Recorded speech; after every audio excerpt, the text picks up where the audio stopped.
Hey, all right, here we go. We are now getting into chapter 10 of Forge of Darkness, book one of the Carcanis trilogy, a deep dive here. And chapter 10 is interesting. It's 38 pages. And it really, um, things are starting to center even more than before around Orphantel.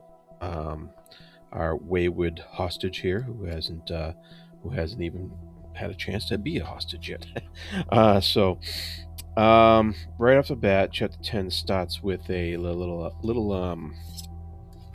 POV change from where we ended with chapter 9. Uh, Chapter 9 was Orphantal's POV from the situation he got himself in when he was escaping these legionnaires, these former legionnaires. Um, what we think that might change here.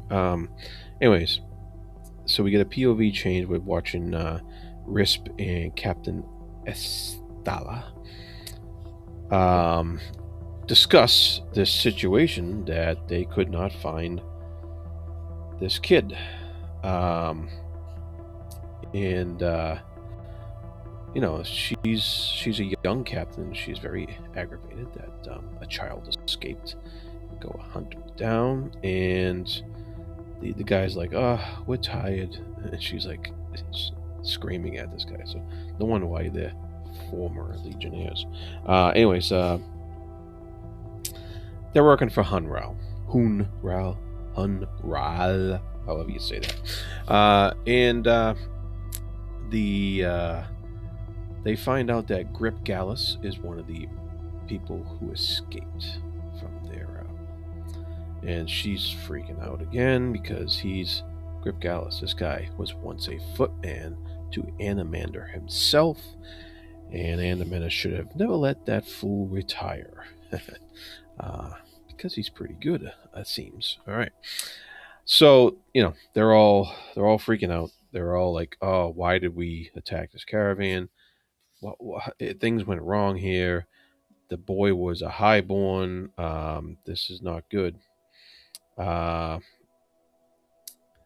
so then we switch to Ransept, who works for Lady Tula. Is it Tula or Hula? I forget who it is. Tula. Um, who uh, is working for, yeah, but he's also in charge of keeping track of this hostage for House Tula. And so she wants to go find out what's that burning off in the distance. And he's like, "All right, I'll get my dog ready." The dog is named Ribs. I really like Ribs. He's pretty cool. Anyways, so Orphantal's, hiding. Grip finds him. They have a little discussion. And Grip, he's informing his kid of the situation here. And they're talking about getting stabbed in the back, and Orphantal says, "Heroes always get stabbed in the back." And that's kind of the theme of this little chapter here. Each of these chapters is kind of its own short story, and Erikson's very, very good at that. He writes in this short story style a lot, even though his books are monstrously long. But each section can be broken out as such, and so heroes always get stabbed in the back. And he's trying to tell him, well, kid, not just heroes, but anyways. So he tells the kid, "Take your story to Lord Animander, boy, no matter what." So he's trying to prepare for the future here, that he may have to sacrifice himself to let this kid get this kid where he needs to go. He was supposed to go to Carcanis, let's see here. Let's see. Ribs is talking. Yeah, Ribs is going with Ransept with with Sukul, who is the hostage of Lady Hish Tula Hold, and the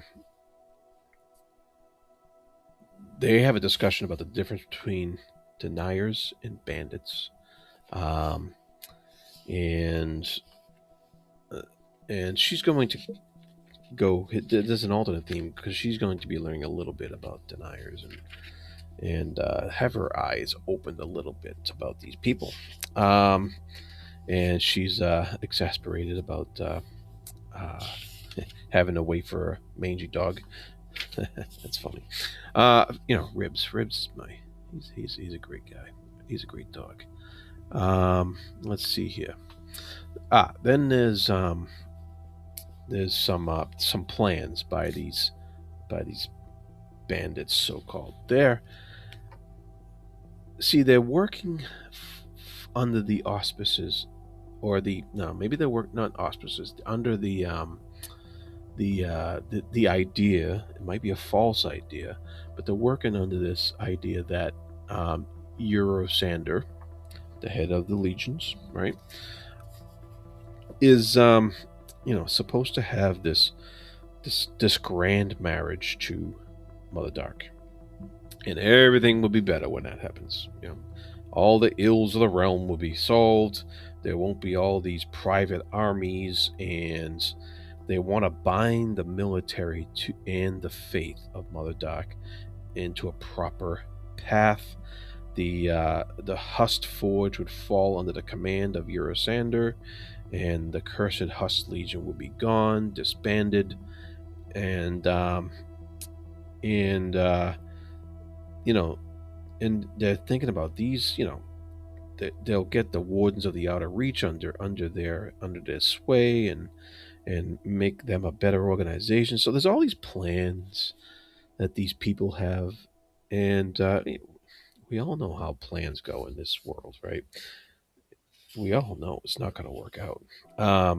So these people are solely delusions, and they're doing things for all the wrong reasons, and we get that sense, and they're justifying it to themselves as you read on with their conversations here. So it's not like they're not giving their reasons, and they think their reasons are solid. Um, but we know they're not, the reader. So we get to back to Sukul, the hostage for Lady Tula, and Ransept and Ribs, and they're going through this old passageway that cuts through the rock, and that Ransept is taking her through, and Ribs is taking them through, and they come across this really ancient shrine with this unknown source of light, and they find themselves. He says when they get there that there's that this is dog runner magic, and they see that there's somebody else in here that is like it's a figure that's kind of turned to wood, and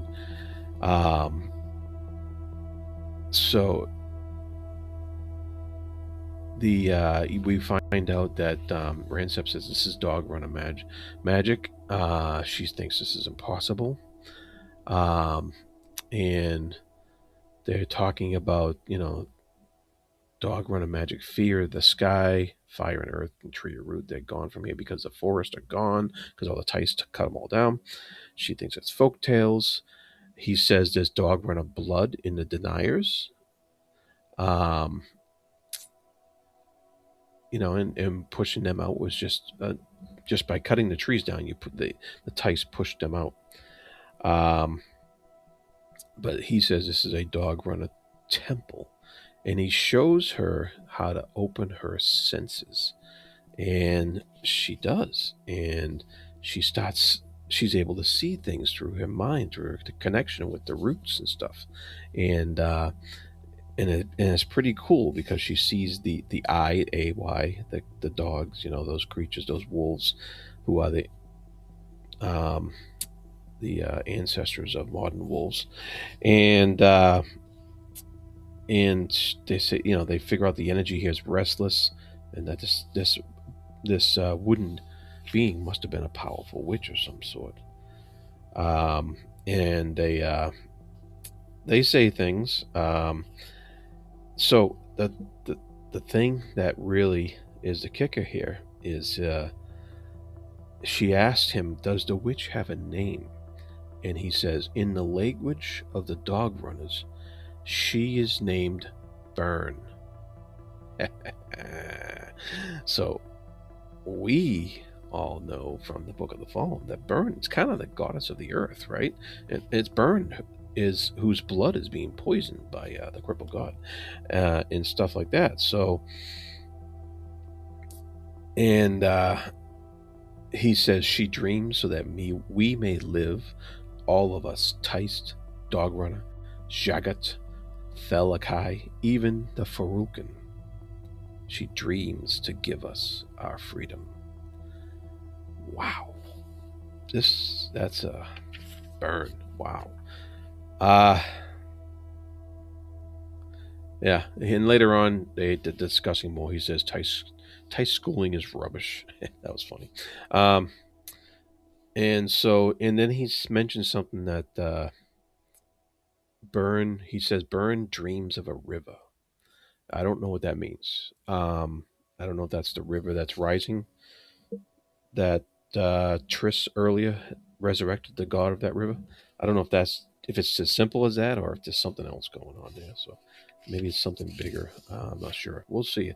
I just wanted to underline it to see if we come across it later. Uh, so these bandits, former legionnaires, bad guys, if you will, figure out that, you know they're still arguing over how to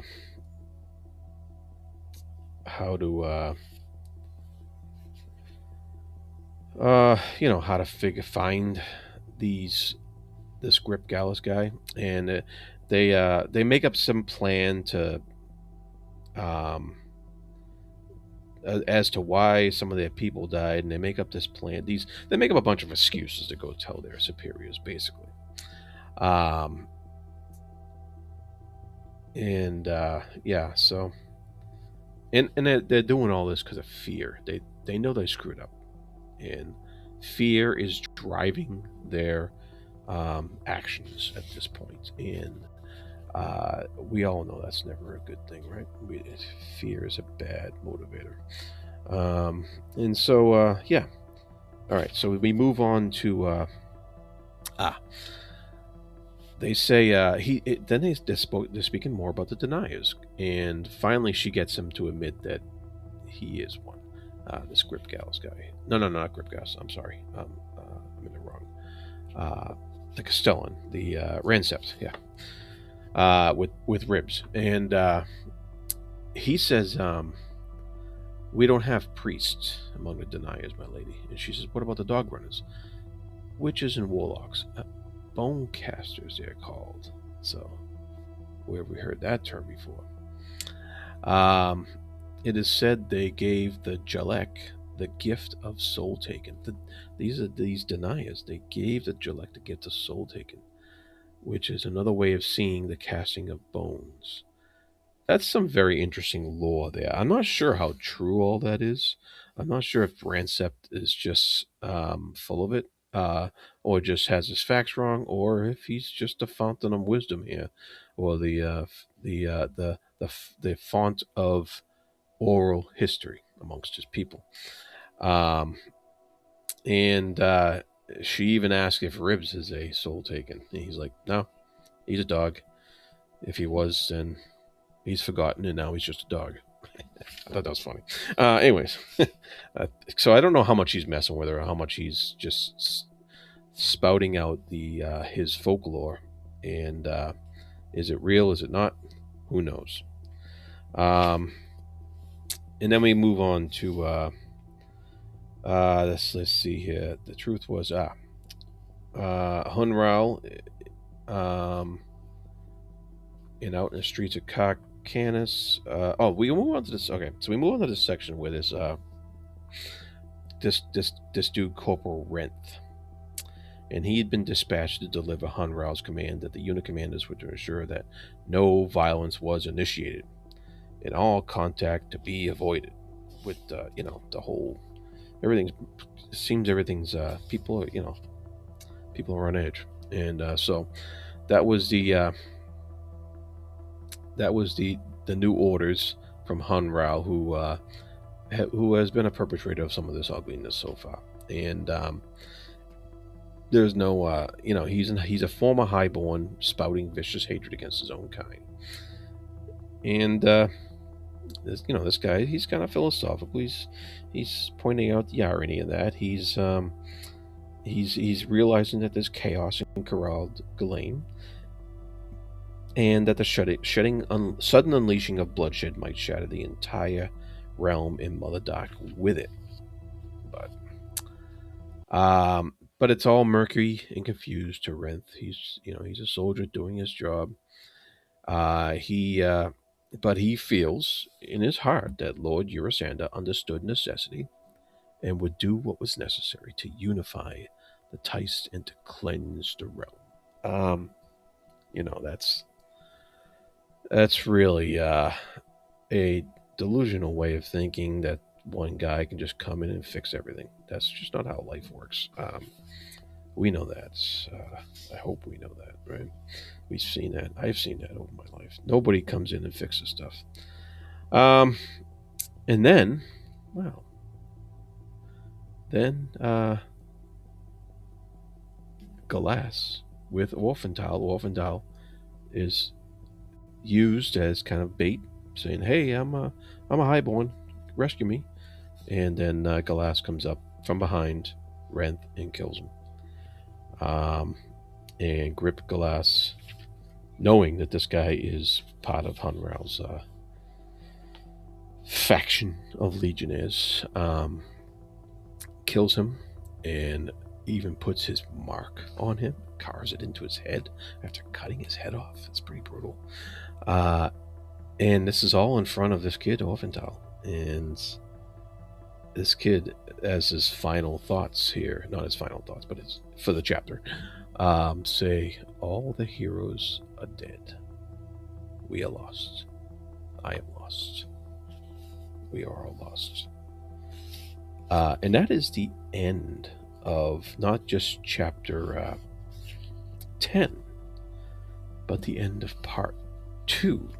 And part 2 was called, just let's reiterate here on what the title of part 2 was. It was The Solitude of This Fire. So how does that relate to what has gone on here for the past 5 chapters? Interesting. It's the solitude of this fire. I don't know. You tell me what this means. Does people maybe working in solitude to build little fires, and are we going to get a big one eventually? Is everything going up in flames? Interesting. Um, so next up will be chapter 11, and it'll also be the beginning of part 3 called "The Proofs of Your Ambition." So we'll see how all that relates and gets in there. All right, that's all I got for today. Thanks for watching. If you've been sticking with this deep dive I'm trying to do here of these Carcanis books, and I appreciate it. And let me know if you're catching up to me or if you're where you are. And do all that other stuff too, including be good to each other. Thank you.